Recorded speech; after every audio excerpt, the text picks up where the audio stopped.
مزید نئے بیانات سننے کے لیے چینل راہ ہدایت بیان کو ضرور سبسکرائب کریں۔ یہاں کیسے قابو میں آئے گا اور کیسے یہ کام اور یہ محنت ہوگی۔ اور فجر میں جب مجلس ہوئی محنت کے نظام بنانے کے لیے تو مفتی صاحب نے شروعات کی کہ یہ امریکہ ہے اور امریکہ میں سب سے زیادہ آسان ہے محنت۔ امریکہ میں محنت، بولے ایسے کیسے بول رہے ہیں؟ کہا 120 چھٹی تو تمہاری سرکاری سال بھر میں کتنی ہے؟ 120 چھٹی، وہاں 5 ہی دن کا ہفتہ رہتا ہے، سنیچر اتوار چھٹی ہے۔ اب 52 ہفتے ہوئے تو کتنی ہو گئی چھٹی؟ 104 ہو گئی نا۔ اور کچھ وہ ملا کے تہوار وغیرہ جو گورنمنٹ کی چھٹی ہے وہ ملا کے 120 ہو رہی۔ بولے 120 چھٹی تو تمہارے پاس ایسی ہے، ہاں، ہر سال کی تنخواہ کے ساتھ 120 دن کی چھٹی ملتی ہے۔ پھر محنت کا نظام بنا ہوا۔ مفتی صاحب فرمانے لگے ہم نے پورے ملک کو 6 زون میں تقسیم کر دیا اور ان زونوں کے اندر جو چھوٹے چھوٹے حلقے تھے ان حلقوں کے ذمہ داروں کو جمع کیا اور جمع کر کے ان کو امور لکھائے کہ یہ ہفتے بھر میں، مہینے بھر میں یہ محنت کرنا اور یہ کارگزاری لے کے جمع ہو ہے۔ اور پھر ہماری جماعت کا سفر شروع ہوا۔ شروع میں جماعت میں مختصر لوگ تھے، بعد میں بڑھ گئے۔ بہرحال یعنی یہ تاثر حضرت کا تھا اس ملک کے اعتبار سے کہ مجمع جو بھی جمع ہوا، باہر ملک میں پورے ملک کا اجتماع ہوتا ہے، 3000 5000 آدمی جمع ہوتے ہیں، ملک والے خوش ہو جاتے کہ اتنا مجمع جمع ہو گیا۔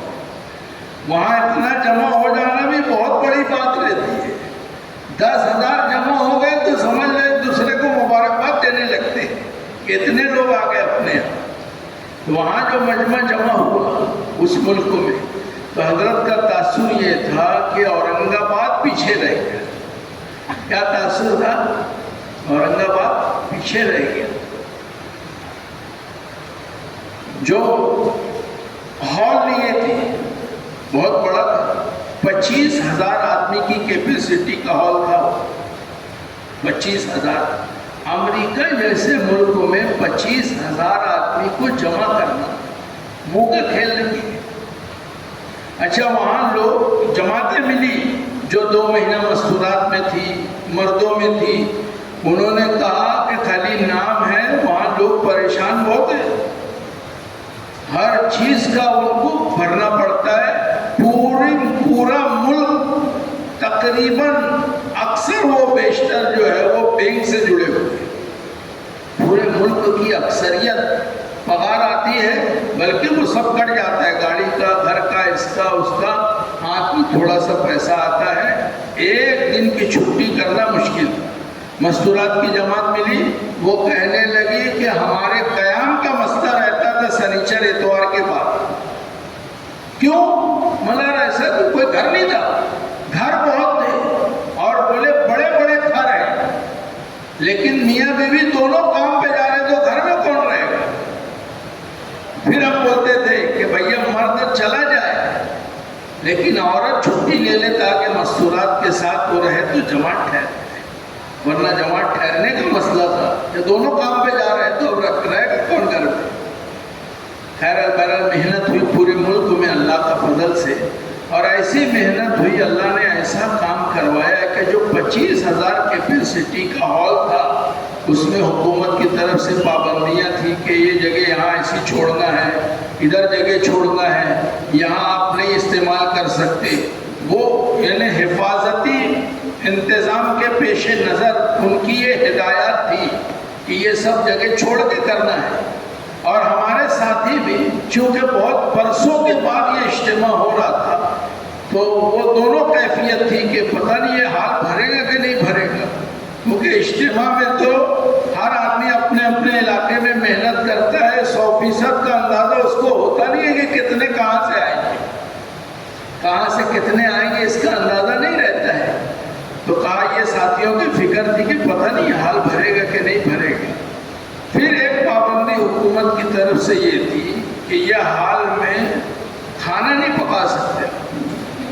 اب یہ پریشان ہو گئے کہ اتنا مجمع آئے گا، 4 مہینے 6 مہینے سال بھر سے دعوت چل رہی ہے، لوگوں کی شرکت کی تو یہ کھانا کہاں کھائے گی؟ تو دیکھو مفتی صاحب کہنے لگے کہ قدم قدم پر اللہ کی مدد ہم نے دیکھی، ہر جگہ اللہ کی مدد کے بغیر نہیں ہو سکتا تھا۔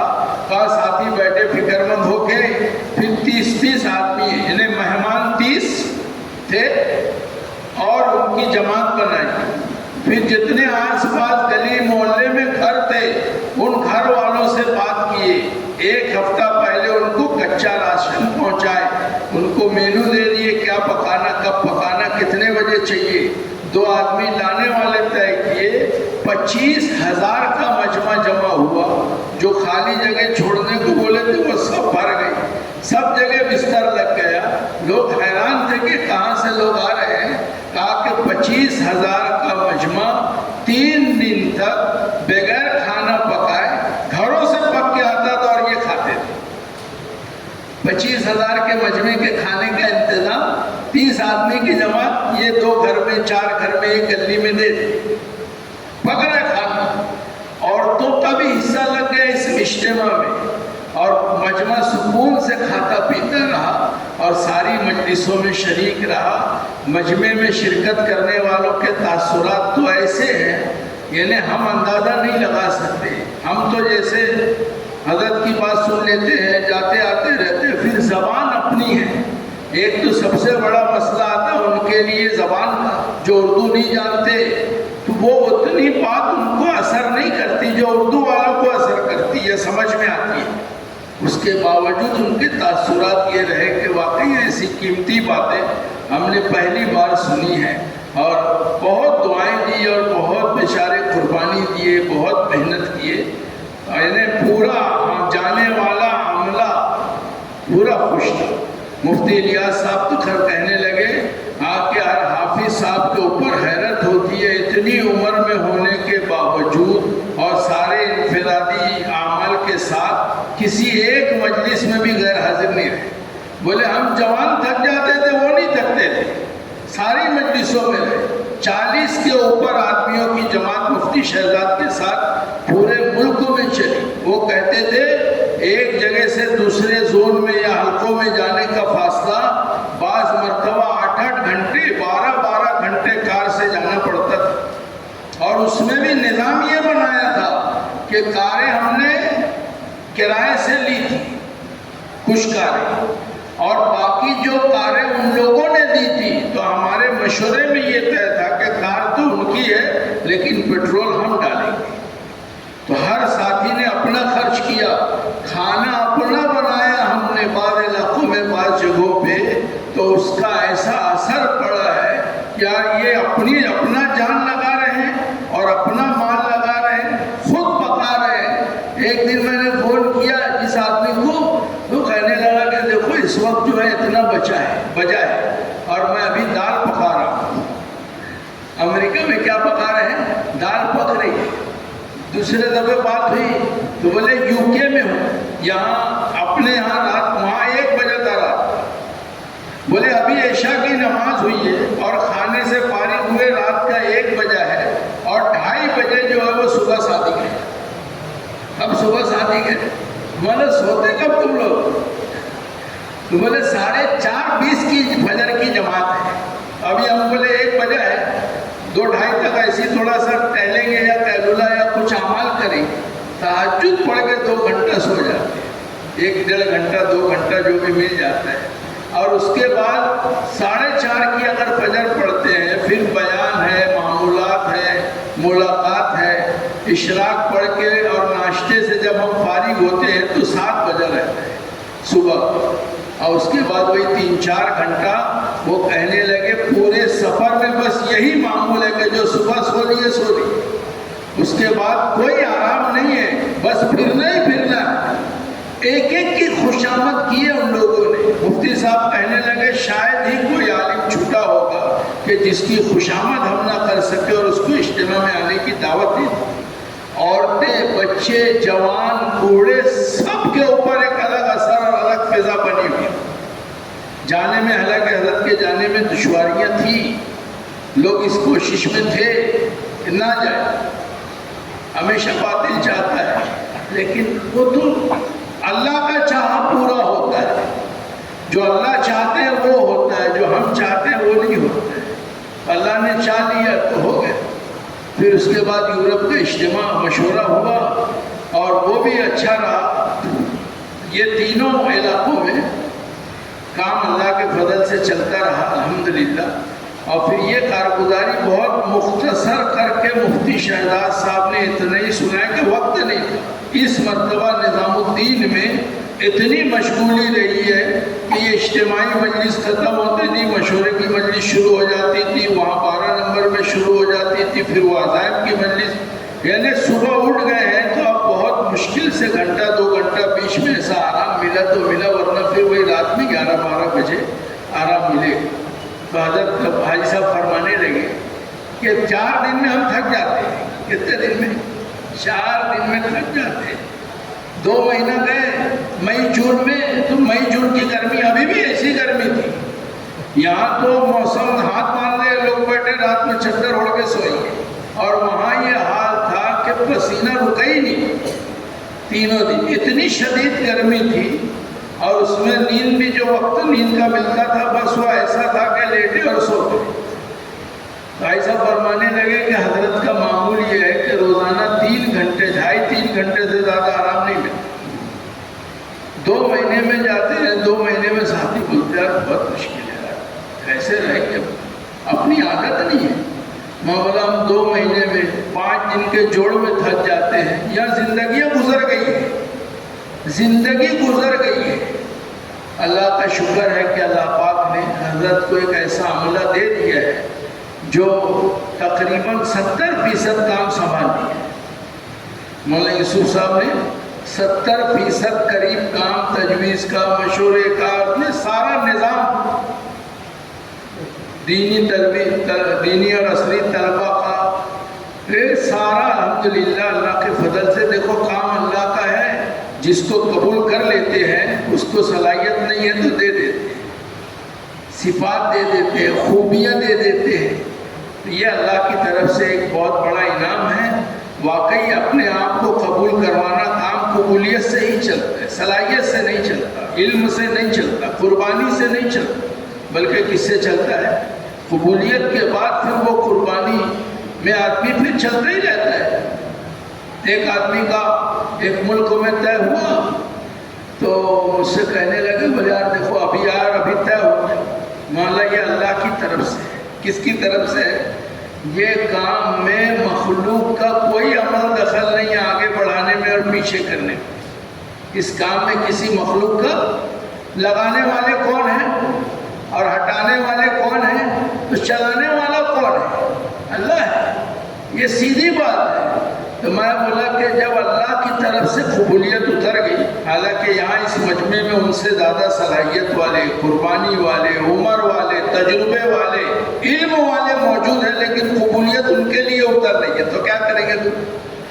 جس کے لیے قبولیت اتر جاتی ہے اس سے اللہ کام لے لیتے ہیں، اور جس کے لیے قبولیت نہیں اتری تو اس لیے اپنے آپ کو اللہ سے قبول کروانا چاہیے۔ کیا کروانا چاہیے؟ قبول کروانا چاہیے۔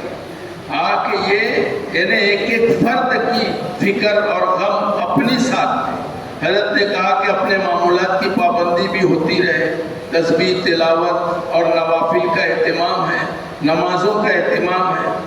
وہ سارے بیانات تو اب لکھنا مشکل ہے، ہر بیان حضرت کا لکھنا شروع کیے۔ ایک دن فجر میں بیان ہوا، سنت کے بغیر ہدایت نہیں ملے گی، ہدایت سنت کے تابع ہے، بغیر سنت کے ہدایت نہیں ملے گی۔ اب بیان لکھ رہے ہیں، اب بیچ میں ایسا کوئی موضوع آ جاتا ہے کہ یہ لگتا ہے کہ اگر لکھیں گے تو سمجھے گا نہیں، اور سمجھنے جائیں گے تو لکھ نہیں پائیں گے، ایسا رہتا ہے۔ حضرت کی باتیں ایسی رہتی ہے، اس میں درمیان میں حضرت نے بہت ساری قیمتی باتیں فرمائی ہیں۔ وہ جو بیان تھا بدگمانی کا، اور اس میں 3 باتیں حضرت نے فرمائی تھی کہ 3 اسباب ہیں جس کے ذریعے سے اللہ پاک کام چلائیں گے، کام لیں گے۔ اس میں ایک تھا اجتماعیت، دوسری بات تھی دعوت، اور تیسری چیز تھی اجتماعیت، دعوت، اور ایک بات اور تھی ذہن سے ابھی نکل گئی۔ پھر اجتماعیت میں تقریباً 1.25 گھنٹے گھنٹے سے زیادہ بولو. چاروں اسم پہلی مرتبہ میں سنا حضرت کے بیان میں کہ جو پہلے مولانا یوسف صاحب رحمۃ اللہ علیہ وغیرہ کے بیانوں میں پڑھے ہیں وہ ساری باتیں بولی. رنگ کا فرق ختم ہو جانا چاہیے جس سے باطل کاٹتا ہے. نسب ہے، علاقہ ہے، یہ اپنا علاقہ ہے، ان کا علاقہ ہے. یہ ساری جتنی چیزوں سے امت بٹتی ہے وہ سارا بیان کیا تاکہ امت بن جائے. آپ دیکھو نظام الدین کے مشورے میں کبھی شرکت ہو اور لکھنے والے کے قریب بیٹھو تو آپ کو اندازہ ہوگا کہ وہاں کبھی سرنیم کے ساتھ نام نہیں لکھا ہے. صاحب لکھتے ہیں فلاں صاحب یا ان کے فلاں جگہ کے لکھتے ہیں لیکن کوئی سرنیم نہیں لگایا کیونکہ ہمارا کام تو امت بنانے کا ہے. عصبیت پر حضرت نے کہا رنگ ہے، نسل ہے، عصبیت ہے، علاقائیت ہے، یہ چاروں پہ تقریباً پون گھنٹہ بات کرتے رہے کہ پون گھنٹے تک اسی پہ بات ہوتی رہی کہ اجتماعیت بہت ضروری ہے. میں نے لگے کہ لوگ شکایتیں لے کے آتے ہیں، میرا تو بہت دل دکھتا ہے اور میں تو خط پھاڑ دیتا ہوں لوگوں کی شکایتوں کے خط. کہا اس کی قطعی اجازت نہیں ہے، حدیث میں منع کیا گیا ہے کہ شکایت لے کے آیا. کہ ہاں شکایت مت لاؤ. اللہ کے نبی نے فرمایا کہ میرے صحابہ کی کوئی بات مجھ سے مت کیا کر. میں چاہتا ہوں میرے صحابہ کی طرف سے میرا دل صاف رہے، پاک رہے. کہ یعنی اس میں بہت بولا حضرت نے. اور پھر یہ ایک بات یہ کہی کہ آج تو یہ نئی بدعت شروع ہو گئی ہے کہ بدل بدل کے فیصل طے کیا. سنت یہ بھی ہے کہ اپنا ایک ذمہ دار ہم طے کریں، یہ سنت ہے. دوسری سنتوں کے لیے ہم اتنی کوشش کرتے ہیں، امیر کے لیے کوشش کیوں نہیں کرتے ہیں؟